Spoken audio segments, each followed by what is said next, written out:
Assalamualaikum warahmatullahi wabarakatuh. Perkenalkan, nama saya Mutiara Nabila Nasution. Saya adalah mahasiswi dari Prodi Pendidikan Sosiologi angkatan 2019 kelas 3A dengan NIM 1900167 dari Universitas Pendidikan Indonesia. Di video kali ini, saya akan mempresentasikan salah satu tugas mata kuliah Pendidikan Multikultural dengan dosen pengampu Bapak Profesor Haji Bunyamin MPD MA dan Bapak Supriyono SPD MPD. Di video kali ini saya akan menjelaskan dua pertanyaan yang berkenaan dengan pendidikan multikultural. Pertanyaan pertama adalah bagaimana tahapan-tahapan pengintegrasian materi pendidikan multikultural ke dalam kurikulum. Dan pertanyaan kedua adalah tahapan mana yang cocok untuk diterapkan pada jenjang persekolahan.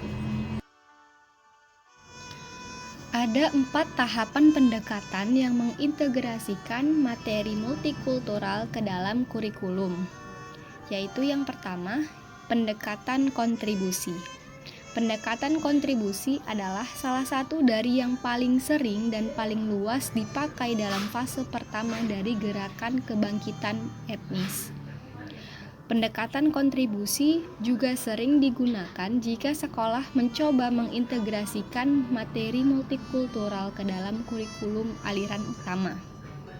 Ciri pendekatan kontribusi adalah dengan memasukkan pahlawan etnis dan benda-benda budaya yang khas ke dalam kurikulum yang dipilih dengan menggunakan kriteria budaya aliran utama. Karakteristik penting dari pendekatan kontribusi adalah bahwa kurikulum aliran utama tetap tidak berubah dalam struktur dasar, tujuan, dan karakteristik.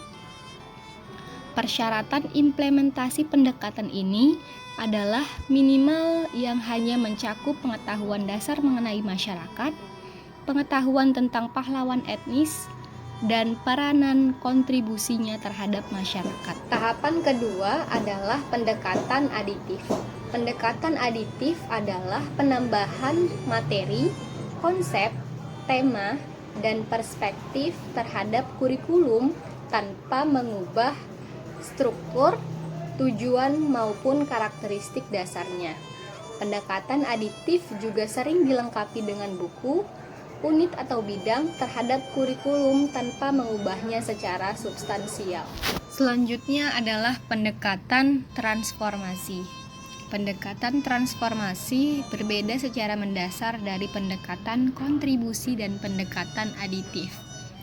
Pada kedua pendekatan sebelumnya, materi etnis ditambahkan pada kurikulum inti aliran utama tanpa mengubah asumsi dasar, sifat, dan strukturnya.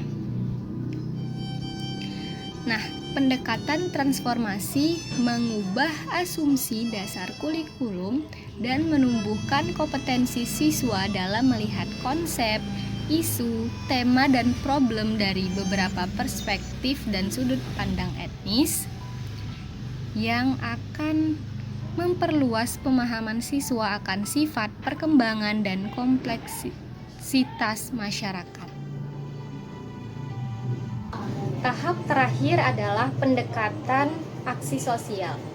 Pendekatan aksi sosial ini mencakup semua elemen dari pendekatan transformasi, namun menambahkan komponen yang mengharuskan siswa untuk mengambil keputusan dan melakukan aksi sesuai dengan konsep atau masalah yang sedang dipelajari. Tujuan utama dari pendekatan aksi sosial adalah untuk mendidik siswa agar mampu untuk melakukan kritik sosial, perubahan sosial, dan mendidik siswa agar terampil dalam mengambil keputusan. Nah, itulah keempat tahapan pendekatan yang diintegrasikan pendidikan multikultural dalam kurikulum. Untuk pertanyaan nomor 2, menurut saya tahapan pendekatan yang paling cocok diterapkan pada jenjang persekolahan adalah pendekatan aditif. Kenapa? Karena pendekatan aditif ini memaparkan dan menjelaskan materi pendidikan multikultural tanpa ada perubahan dalam segi struktur, tujuan, maupun karakteristik dasarnya.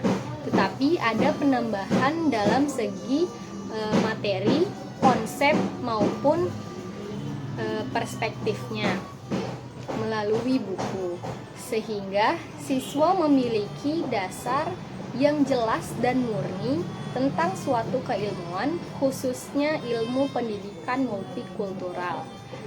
Untuk pendekatan-pendekatan yang selanjutnya mungkin bisa mulai diterapkan ketika siswa sudah memasuki jenjang perkuliahan.